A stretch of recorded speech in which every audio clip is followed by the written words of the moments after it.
Mark stood by the pool, his arms crossed tightly over his chest, his gaze locked on the rolling waves under the pale glow of moonlight.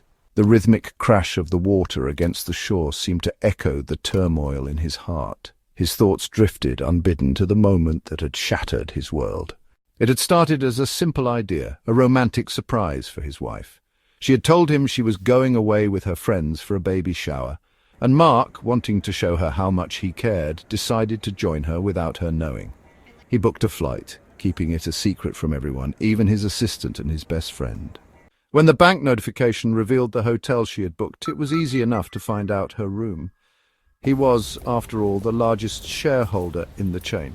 He imagined her joy when he walked through the door, imagined her surprise when he revealed his carefully planned romantic gesture. But as he entered the room, the faint sounds coming from behind the slightly ajar bedroom door gave him pause. His excitement turned to confusion, then unease. He moved silently toward the door, his heart pounding in his chest.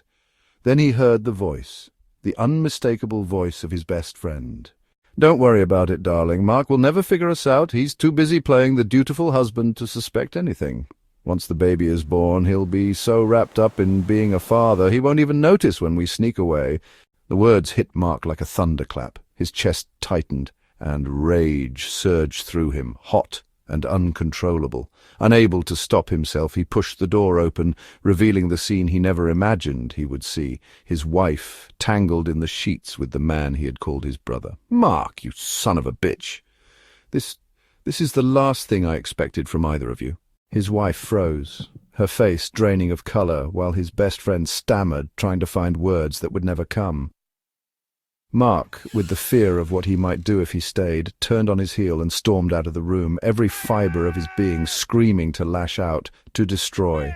The memory shifted, and Mark's thoughts moved to the morning after. Nana had burst into his room, her face pale and tear-streaked, hysteria in her voice as she told him the news. His wife had been in a car accident. She hadn't survived. Nana. They saved the baby, though. The baby, the child his wife had been carrying, the child he had once longed for with all his heart, the child he now couldn't even look at without a storm of conflicting emotions threatening to consume him. Mark's hands clenched into fists at his sides as he stared out at the waves. He felt torn, confused, and deeply ashamed.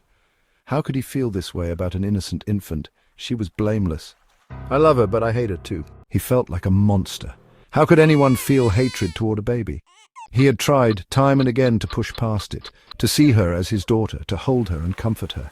But something inside him refused to yield, a barrier he couldn't explain, a wound he couldn't heal.